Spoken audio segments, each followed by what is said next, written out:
വൈറ്റേ. അപ്പോൾ ഇന്നത്തെ പരിപാടി നമ്മൾ ജർമ്മൻ സ്ട്രീറ്റ് ഫുഡ് ഒന്ന് ട്രൈ ചെയ്യാൻ പോവാണ്. അപ്പോൾ നമുക്കിവിടുത്തെ ഏറ്റവും ഫേമസ് ആയിട്ടുള്ള ഡ്യോണറിൽ നിന്ന് തന്നെ തുടങ്ങിയേക്കാം. ഞാനിവിടെ വന്നതിന് ശേഷമാണ് ഇങ്ങനത്തെ ഒരു ഐറ്റം ഉണ്ടെന്ന് തന്നെ അറിയുന്നത്.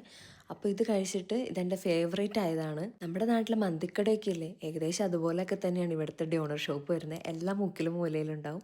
അപ്പം ഞാനിന്ന് കഴിക്കാൻ പോകുന്ന ബീഫിൻ്റെ ഡ്യോണറാണ്. കഴിഞ്ഞ ദിവസം ഞാൻ ചിക്കൻ ഡ്യോണർ ഒന്ന് കഴിച്ചിട്ടുണ്ടായിരുന്നു. അത് ഞാനൊരു പക്ക ഡ്യോണർ ഷോപ്പിൽ നിന്ന് തന്നെയായിരുന്നു കഴിച്ചിട്ടുണ്ടായിരുന്നത്. പക്ഷേ ഇത് മാൾ ഓഫ് ബെർലിൻ്റെ ഉള്ളിലുള്ള ഒരു ഡ്യോണർ ഷോപ്പാണ്. അപ്പം നമുക്ക് വേണ്ട വെജീസും സോസും ഫ്രഞ്ച് ഫ്രൈസും അതായത് പോമസ് ഇവിടുത്തെ എല്ലാം കൂടെ ആഡ് ചെയ്ത് നമുക്ക് നമ്മുടെ സാധനം കൈ കിട്ടി. പക്ഷേ ഇത് കഴിച്ചപ്പോൾ എന്താ പറയുക, കാശിന് കൊള്ളില്ലായിരുന്നു. ഫ്രഞ്ച് ഫ്രൈസൊക്കെ ഭയങ്കരമായിട്ട് തണുത്തിട്ട് ഒരുമാതിരി വിറക് മുട്ടി കടിക്കുന്ന പോലെ ഉണ്ടായിരുന്നു. അപ്പം നമ്മുടെ വിശപ്പ് മാറ്റാനായിട്ട് അടുത്ത ഫുഡ് സ്പോട്ട് കണ്ടുപിടിച്ച് പിസ്സ ഹട്ട്. അവിടെ നിന്ന് ഒരു കൊറിയൻ ബാർബിക്യൂ പിസ്സയാണ് ഓർഡർ ചെയ്തത്. ചിക്കൻ ആയിരുന്നു കേട്ടോ. പിസ്സ ഹട്ടിലെ ചേച്ചിയുടെ അടുത്ത് ഞാൻ എൻ്റെ ജർമ്മൻ പ്രാവീണ്യം മൊത്തം പുറത്തെടുത്തു. അങ്ങനെ നമുക്ക് നമ്മുടെ പിസ്സ കിട്ടി. ഇത് അടിപൊളിയായിരുന്നു. ഇതുപോലത്തെ ലൈഫ് സ്റ്റൈൽ വീഡിയോസിനായിട്ട് ചാനൽ സബ്സ്ക്രൈബ് ചെയ്യാം. ബൈ.